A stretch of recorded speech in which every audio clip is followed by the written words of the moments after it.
आदमी अभी पूरी तरह मरा नहीं है। भूखे भेड़ियों का झुंड उत्सुकता से उसके शरीर को नोच रहा था।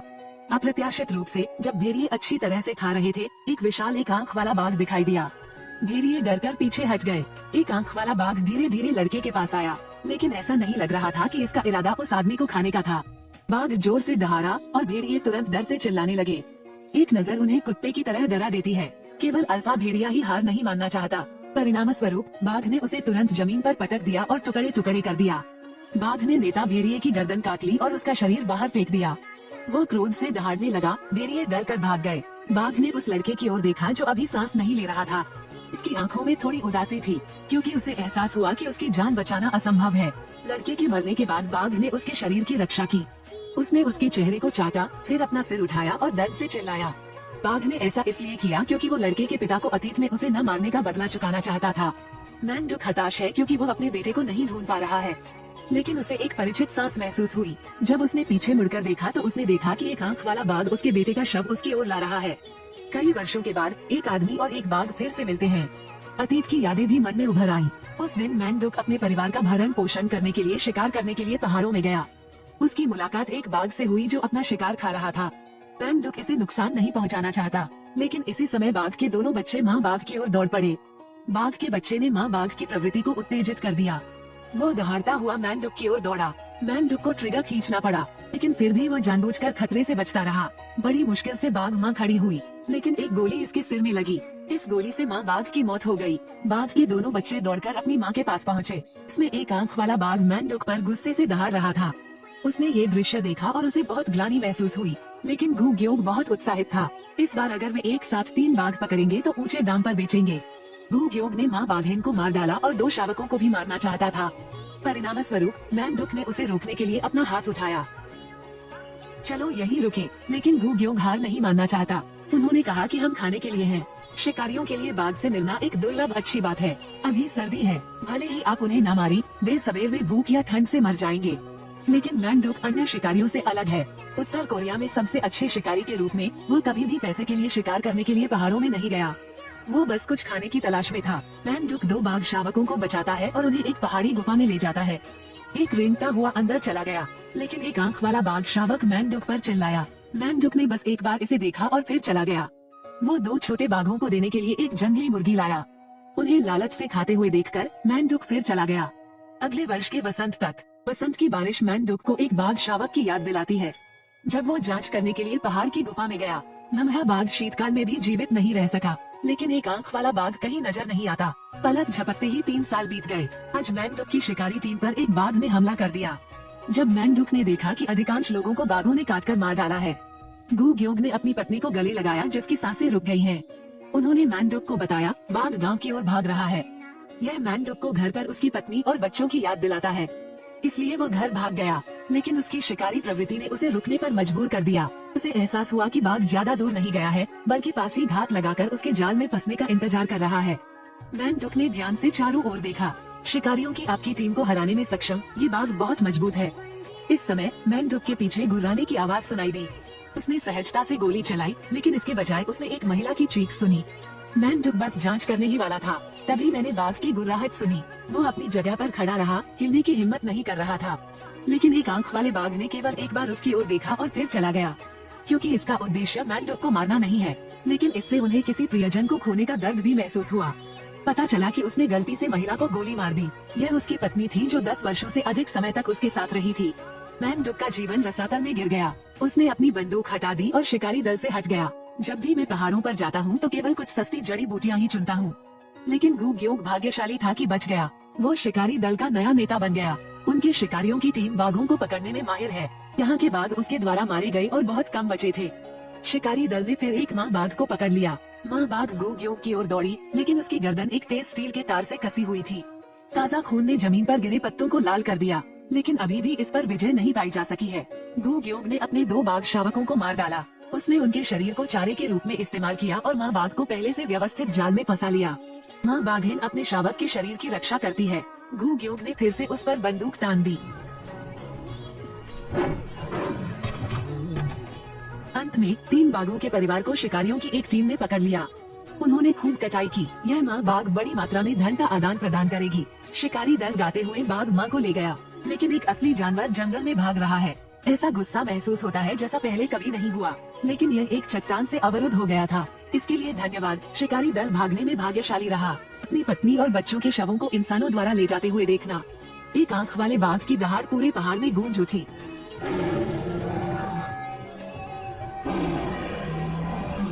एक आंख वाले बाघ को यहाँ के लोग जंगल का भगवान कहते हैं। ये जिरी पर्वत का आखिरी बाघ है, लेकिन जापानी कर्नल गांव पर आक्रमण करने आए। उन्हें दुर्लभ जानवरों को इकट्ठा करना पसंद है। जंगल के भगवान को पकड़ने के लिए उसने अपने अधीनस्थों को मैनडुक को खोजने के लिए भेजा, लेकिन मैनडुक ने अपनी नौकरी छोड़ दी। उसने अभी भी खुद को अतीत के लिए माफ नहीं किया है। लेकिन गू ग्योंग इसके विपरीत है, अपनी पत्नी और बच्चों का बदला लेने के लिए। वो जंगल के राजा को पकड़ने के लिए शिकारियों की एक टीम को पहाड़ पर ले गया। शिकारी दल ने फिर पुरानी पद्धति का प्रयोग किया।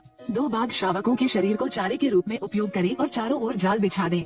वे नहीं जानते थे कि जंगल के भगवान ने सब कुछ देख लिया है। देर रात आखिरकार जाल में से आवाज आई, लेकिन जब वे भागे तो उन्हें पता चला कि उन्होंने केवल कुछ भेड़ियों को ही पकड़ा है। बाघ का बच्चा भी कहीं नजर नहीं आया। उसी समय दूसरी ओर जंगल का स्वामी बाघ शावक के शरीर को सहला रहा था। अपने बच्चे को खोने के दर्द ने उसे पहाड़ की गुफा में कराहने पर मजबूर कर दिया। गू ग्योंग ने जंगल के राजा को कभी नहीं पकड़ा, इसलिए उसे मदद के लिए मैनडुक के पास जाना पड़ा। लेकिन मैनडुक ने कभी सीधे उसकी ओर नहीं देखा। यदि आप अपने कनिष्ठों का सम्मान नहीं करते हैं, मैनडुक गू ग्योंग को घर में प्रवेश नहीं करने देगा। इस मुलाकात से सभी नाखुश हो गए, लेकिन मैनडुक का बेटा बहुत दिलचस्पी ले रहा था। वो गरीब जिंदगी नहीं जीना चाहता। सुखी ने अपने पिता को छुपाया और चुपचाप पंजीकरण कराने के लिए जापानी बैरक में भाग गई। जब उन्हें पता चला कि वो मैनडुक का बेटा है, तो जापानियों ने उसे एक शिकार बंदूक दी। एक पूरी तरह से सशस्त्र टीम एक बार फिर पहाड़ पर चढ़ गई। दरअसल गू ग्योंग गणना कर रहा था, मैनडुक का बेटा आगे बढ़ रहा है। अगर सुखी को कुछ होता है तो मैनडुक शांत नहीं बैठेगा और इसे अनदेखा नहीं करेगा। टीम को 2 पंक्तियों में विभाजित किया गया है। गू ग्योंग शिकारी दल को सबसे पहले घात लगाने के लिए ले गया। उन्होंने बचे हुए बाघ शावक के शरीर को चारे के रूप में इस्तेमाल किया। सुखी ने एक अन्य दल का नेतृत्व किया और जंगल के राजा का पीछा किया। मैनडुक ठीक समय पर घर लौट आता है, लेकिन घर में कोई नहीं था। उन्होंने अपने बेटे की हालिया असामान्यता के बारे में सोचा। मैनडुक के हृदय में एक बुरी आशंका उत्पन्न हो गई। जंगल का राजा देर सवेर पकड़ लिया जाएगा। क्या हम इसे पकड़ने जाए? अगर मैं अपने पिता की जगह बाघ पकड़ने वाली टीम में शामिल हो जाऊं? यदि शिकारी का बेटा शिकारी बनना चाहे तो क्या होगा? मैनडुक को एहसास हुआ कि उसका बेटा पहाड़ों में छिप गया है, इसलिए उसने हर जगह तलाश की, क्योंकि उसका पुत्र जंगल के स्वामी का भय नहीं जानता था। उधर लोग घंटे, घड़ियाल और ढोल नगाड़े बजा रहे थे। ऐसा लग रहा था मानो शिकारी कुत्ते को कुछ महसूस हुआ हो। हर किसी ने जारी रखने की हिम्मत नहीं की। उन्होंने रस्सी से बचने के लिए संघर्ष किया और भाग गए। पहाड़ों में एक बाघ की गगनभेदी दहाड़ सुनाई दे रही थी। हर कोई डर के मारे वहीं खड़ा रह गया। उन्होंने सामने बड़ी चट्टान की ओर देखा। जंगल का राजा आखिरकार प्रकट हो गया।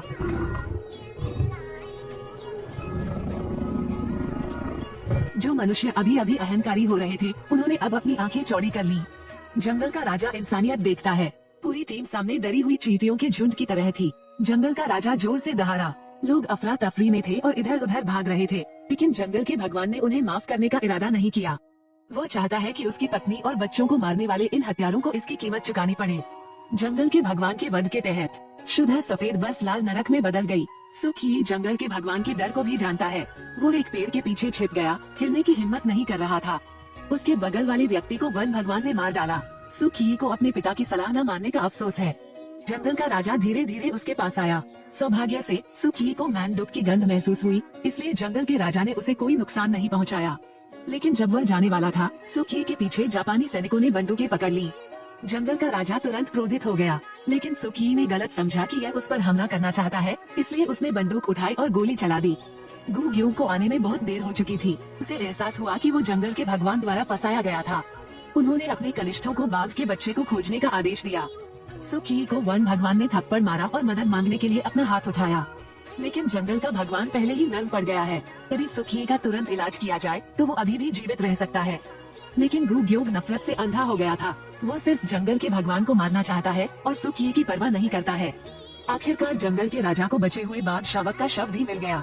जब गू ग्योंग दौड़ता हुआ आया, जंगल का राजा बाघ शावक के शव को यहाँ से ले गया। गू ग्योंग ने अनुमान लगाया कि इस बार जंगल का राजा भी गंभीर रूप से घायल हो गया था। शिकारियों की टीम ने देर रात तक तलाश की, लेकिन अभी तक उसका पता नहीं चल सका। जब वे मैनडुक के बेटे की तलाश में लौटे, तो भूखे भेड़ियों के एक झुंड ने उसे वापस मांद में खींच लिया। नेता भेड़िया और कई अन्य भेड़िए उसके शरीर को नोच रहे थे। दर्द ने उसके शरीर को लंबे समय तक सुन्न कर दिया था, इसलिए वो केवल भेड़ियों को उसे काटने और काटने ही दे सकता था। लेकिन जंगल के राजा ने भेड़ियों के भोजन में बाधा डाल दी, जब तक ये सुखी के शरीर को मैंडुक के सामने नहीं ले आया। कई वर्षों के बाद एक आदमी और एक बाघ फिर से मिले। वे मूलतः इस जंगल के नेता थे, लेकिन फिर भी भाग्य से बच नहीं सकते। वन स्वामी और मैंडुक दोनों अकेले रह गए। मैंडुक अपने बेटे के शरीर से लिपट गया और रोने लगा, और जंगल का स्वामी भी दोनों बाघ शावकों के शवों की रक्षा के लिए लौट आया। जापानी सैनिकों की हत्या से मेजोनो नाराज हो गया। उसने जंगल के भगवान को प्रकट होने के लिए मजबूर करने के लिए पूरी पहाड़ को उड़ाने के इरादे से एक तोपखाना दल भेजा। पहाड़ों में जानवर नष्ट हो गए और पेड़ नष्ट हो गए। अपना घर नष्ट हुआ देखकर वन के राजा का महामहिम क्रोधित हो गया। यह अब इसे बर्दाश्त नहीं कर सकता। हालांकि इस लड़ाई में संभवतः जानों की कीमत चुकानी पड़ेगी। जंगल के राजा को अवश्य लड़ना होगा। जंगल का राजा एक भूत की तरह है। इसने जापानी सेना पर छिपकर हमला करने के लिए इलाके का फायदा उठाया। एक एक करके प्रत्येक व्यक्ति बाघ के मुंह में मर गया। जंगल का राजा ऊपर से कूद पड़ा। इसने जापानी सेना का डटकर मुकाबला किया। वन का राजा पाताल के असुर के समान है। इससे जापानी सेना को विनाश की हद तक पीटा गया। कमांडर प्रतिक्रिया करता है और रणनीति को समायोजित करता है। उसने अपनी मारक क्षमता जंगल के भगवान पर केंद्रित की। गोली दर्द करती है, लेकिन जंगल के राजा को गिराने के लिए ये पर्याप्त नहीं है। जंगल का राजा गोलियों की बरसात की परवाह न करते हुए आगे बढ़ गया। इसने आखिरी जापानी लाइन को नष्ट कर दिया। कुछ सैनिक भाग गए, लेकिन जंगल के राजा ने उन्हें मौका नहीं दिया। उसे यह मालूम न था कि शिकारी दल अंधेरे में छिपा हुआ है। अंतिम शत्रु से निपटना समाप्त करने के लिए वन के भगवान की प्रतीक्षा करें।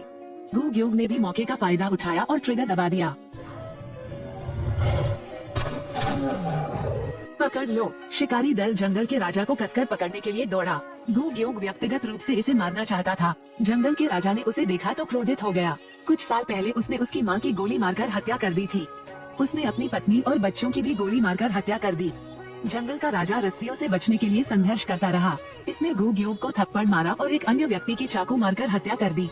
जंगल का राजा जोर से दहाड़ा। वे इतने डरे हुए थे कि उन्हें हिलने की हिम्मत नहीं हुई। जैसे ही गुग्योग ने बंदूक पकड़ने के लिए संघर्ष किया, जंगल के राजा ने उसका हाथ तोड़ दिया। जिस नफरत ने उसकी मां को मार डाला, जिस नफरत ने उसकी पत्नी को मार डाला, उसने जंगल के राजा को बेहद क्रोधित कर दिया। इसने गुग्योग को अंदर तक फाड़ दिया और अंततः उसे बाहर फेंक दिया।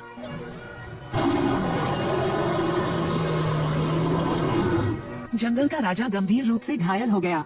शिकारी बहुत डरे हुए थे, लेकिन इससे उन्हें कोई नुकसान नहीं होता। ये बस यहीं से निकल जाता है। लेकिन जंगल का राजा अपनी गुफा में वापस नहीं लौटा। वह मैंडुक को ढूंढने आया था जो पीड़ित था। अब उन्हें कोई परेशानी नहीं है। फॉरेस्ट लॉर्ड की केवल एक नजर से मैंडुक समझ गया कि उसका क्या मतलब है।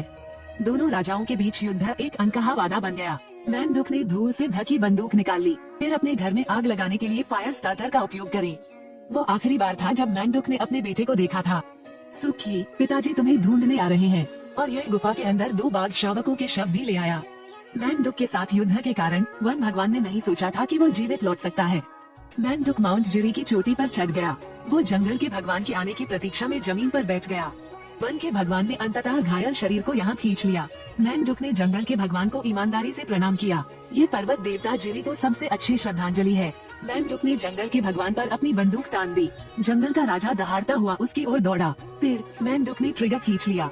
जंगल का राजा निढाल होकर जमीन पर पड़ा हुआ था। यह अब और नहीं लड़ सकता। मैंडुक चट्टान के किनारे पर आ गया। उसने बंदूक दूर फेंक दी, फिर अपनी कमर से चाकू निकाल लिया। क्यों रुके? मैंने कहा इसे रुकना होगा। इसे खत्म करें।